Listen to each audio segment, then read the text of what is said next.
apa nih yang harus saya bicarakan mengenai home sweet home? Dan lalu saya merenungkan bahwa di dalam sebuah rumah, kita bicara home ya, bukan house ya. Kalau house itu kan bisa bangunan ya, house of parliament, house of everything, house of coffee bisa. Tapi kalau home itu berbicara ya homey. Dan saya percaya bahwa kita semua tahu where there is love, there is home. Ya, kita akan selalu ada feel at home ketika kita bersama dengan orang-orang yang kita kasihi, teman, saudara, teman sepelayanan, dan we are at home. Dan saya percaya gereja ini juga adalah our home juga, katakan yes ya. Tetapi ketika kita bilang bahwa di mana ada kasih dan di mana ada orang-orang yang kita kasihi itu adalah home, it brought up a question, itu membawa kepada sebuah pertanyaan, what is love? Apa itu kasih?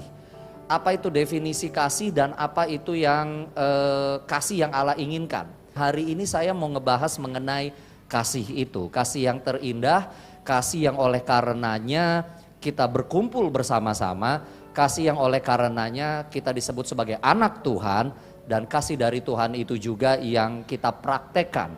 Sehingga kemanapun kita pergi, we are always at home gitu ya.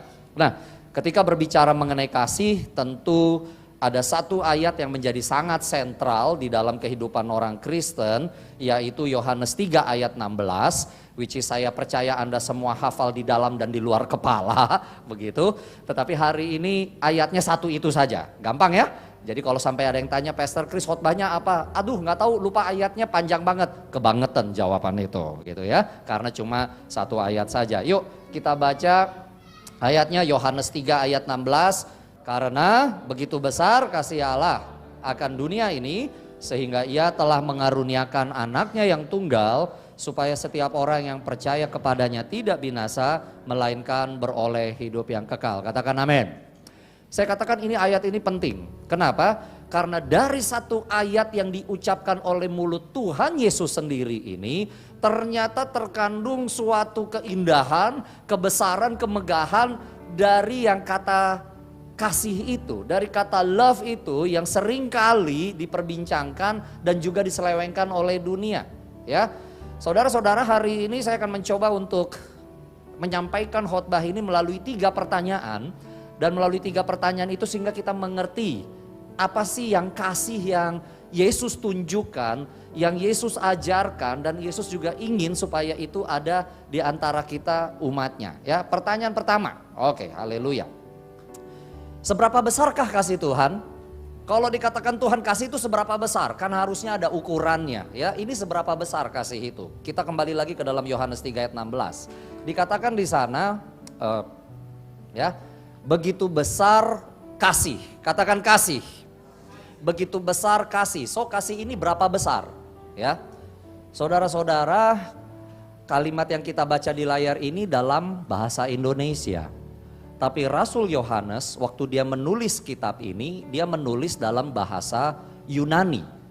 Orang pada waktu abad itu nulisnya Yunani, ngobrolnya pakai bahasa Aram, ya kan?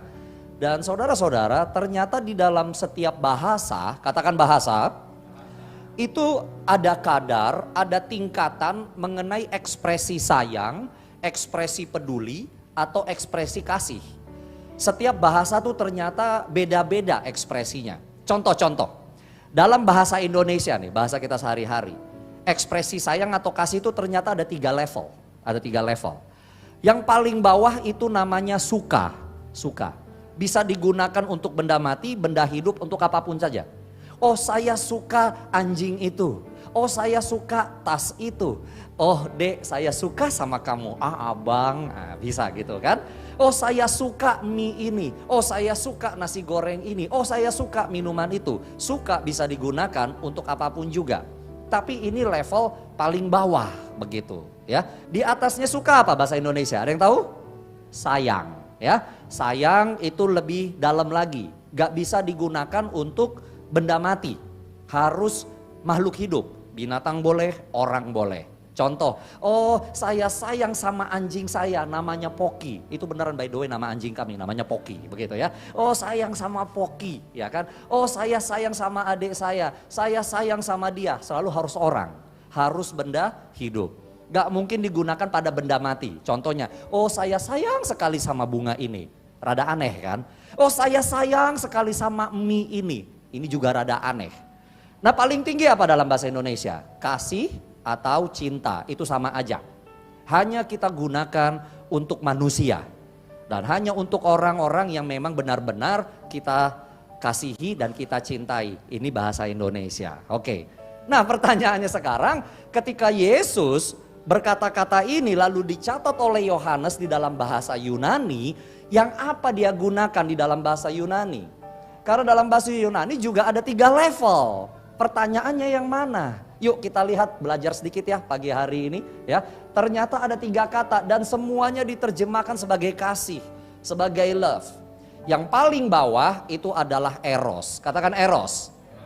Ya, ini artinya menyukai seseorang karena alasan biologis. Tidak selalu seksual, tetapi biologis. Contoh, kenapa sih kamu suka sama penyanyi itu? Nyanyinya asik, suaranya bagus, ya kan? Biologis kan?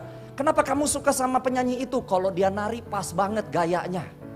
Kenapa sih kamu suka sama dia? Dia kelihatan cantik, dia ganteng. Wow, suaranya merdu. Semua alasan biologis. Dan gak ada yang salah di sini. Kita tentu menghargai orang yang nyanyinya bagus, penampilannya bagus, dia cantik, dia ganteng. Kita menghargai senyum seseorang, no problem. Tetapi bukan kata ini yang digunakan oleh Tuhan Yesus. Dan kita wajib mengucap syukur bahwa bukan kata ini yang dia pilih. Tidak pernah. Kenapa? Sebab kalau Yesus ngomong di Yohanes 3 ayat 16 kata eros ini, maka kita semua, My Home Jakarta, My Home Church, dengarkan baik-baik. Kita semua mampus dan sial. Nah itu dia. Tahu kenapa? Artinya Tuhan hanya sayang sama kita kalau kita secara biologis keren. That's it. Kapan kita ini bisa perfect 100%? Kita pernah sakit, kita mungkin ada kecelakaan, dijauhkanlah kiranya, tapi bisa saja, ya kan? And yet, Tuhan tidak gunakan kata ini. Tapi kita tahu dengan pasti, apapun keadaan kita, tua, muda, sehat maupun sakit, Tuhan mengasihi dan menerima kita apa adanya. Oh come on, beri tepuk tangan kemuliaan buat Tuhan. Haleluya. Kata kedua di dalam bahasa Yunani yang juga diterjemahkan sebagai kasih, itu adalah philia. Katakan philia. Ini lebih bagus daripada eros. Artinya apa? Kasih persaudaraan. Terhubung dengan emosi, intelektual, dan kehendak. Jadi udah gak ngelihat fisik lagi. Kenapa? Karena ada persaudaraan. Saya sayang sama kamu. Kenapa? Karena kamu adikku. Oh, I love you bro. Kenapa? Kita sama-sama teman seperjuangan dalam pelayanan. Jadi gak ngelihat fisik, gak lihat suara, gak lihat apa. Ada kesamaan. Wah, sama-sama orang Indonesia di Kutub Utara. Yang satu dari Papua, yang satu dari Aceh. Gak apa-apa, kulit beda, suara beda, agama beda, tapi sama-sama orang Indonesia. Di Kutub Utara, ditambah penguin. Penguin Kutub Utara Selatan gitu ya. Kenapa? Karena ada kesamaan. Ya, jadi ini lebih bagus. Tapi philia juga tidak pernah digunakan oleh Yesus untuk menerangkan kasih Tuhan kepada kita. Kenapa?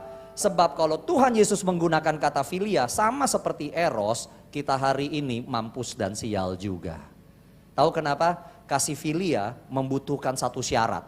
Mutlak harus dipenuhi baru bisa philia. Apa itu? Harus ada faktor kesamaan. Itu dia. Bayangkan kalau seandainya Yesus gunakan kata philia, artinya hari ini pun kita tidak dikasihi Tuhan. Kenapa? Supaya kita dikasihi Tuhan dengan standar philia, kita harus menyamakan diri dengan sekelompok orang yang Allah tetapkan di awal waktu bahwa Tuhan akan mengasihi kelompok ini. Kita harus menjadi sama dengan orang Yahudi kalau kita mau mendapatkan filianya Tuhan. Tapi kita mengucap syukur, tidak kata ini yang digunakan. Faktanya di Alkitab, setiap suku, kaum dan bahasa, setiap liturgi, setiap style apapun ibadah kita, selama itu kita pakai untuk mengagungkan Tuhan di atas segala Tuhan, Raja di atas segala Raja, di dalam nama Yesus Kristus, Tuhan terima penyembahan kita, Tuhan menyayangi kita, terima apa adanya. Beri tepuk tangan kemuliaan buat Tuhan. Haleluya. So Pastor, akhirnya apa nih? Akhirnya apa yang Tuhan gunakan? satu kata yang ini yang Tuhan gunakan di dalam Yohanes 3 ayat 16, agape. Katakan agape. Ini a little bit susah untuk menerjemahkannya, sehingga saya pakai beberapa kata saja. Kasih agape itu begini, orang pertama akan tetap mengasihi orang kedua, sekalipun subjek yaitu orang kedua tidak membalas balik kasih itu. Orang pertama akan tetap mengasihi sekalipun orang kedua bersikap malah tidak baik. Udah dibaik-baikin malah bersikap tidak baik. Orang yang pertama akan tetap mengasihi sekalipun orang kedua itu tidak mengasihi, bahkan sebenarnya sama sekali nggak layak untuk dikasihi. Sehingga kita semua bingung lihat hal ini. And yet orang pertama hanya ingin mengasihi dan memberi terbaik kepada orang yang kedua. Inilah yang disebut dengan kasih agape. Dan kasih agape inilah yang selalu di dalam perjanjian baru digunakan untuk menerangkan kasih Tuhan kepada kita umat manusia. Katakan amin. Keren ya Bapak Ibu Saudara ya.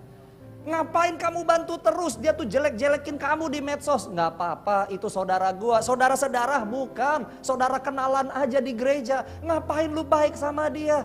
Dia tuh nggak baik sama lu. Nggak apa-apa. Saya mau mengasihi dia sebagaimana Yesus sudah mengasihi saya. Suatu kebodohan.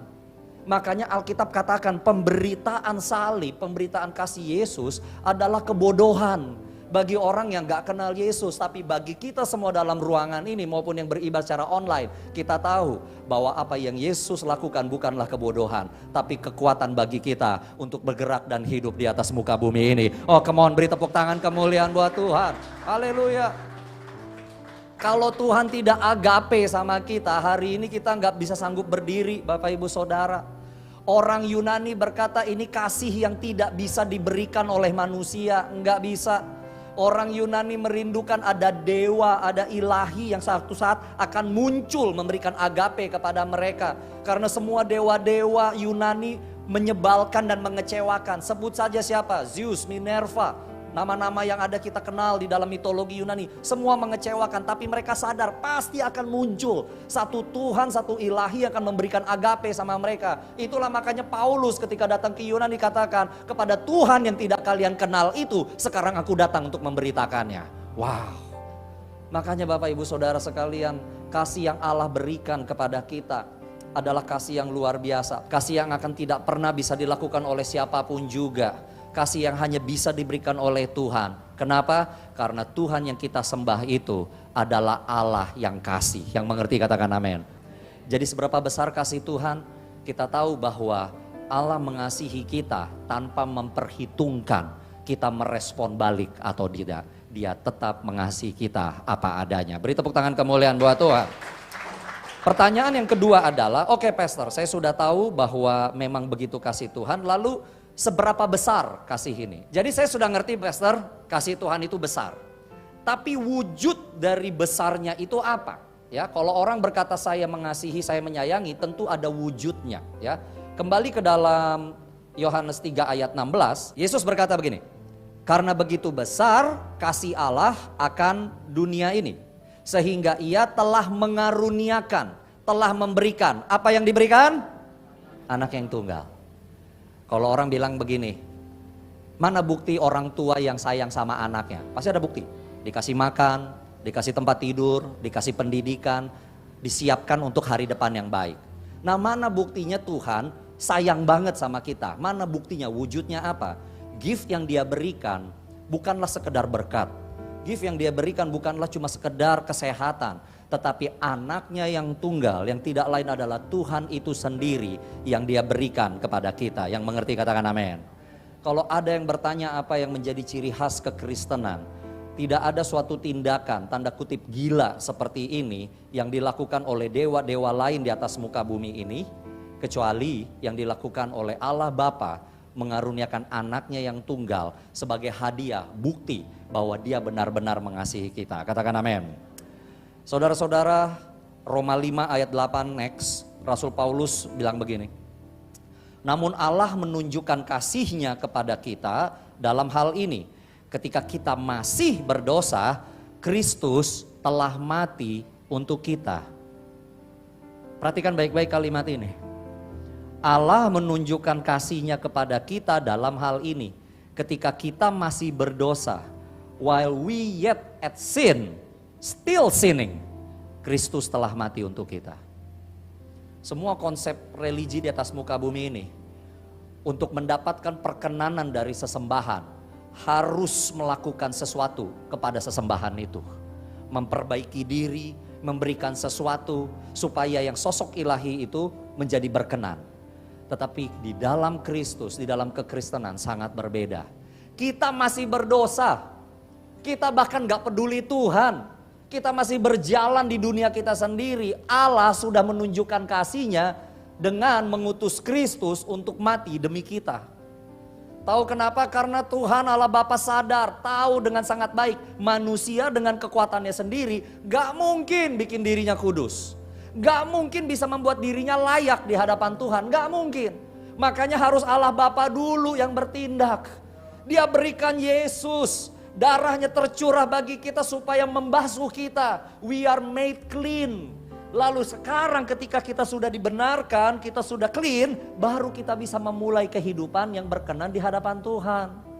Kita harus selalu diingatkan pengorbanan dan apa yang Yesus lakukan untuk menyelamatkan kita semua. Bapak Ibu Saudara yang setuju katakan amin.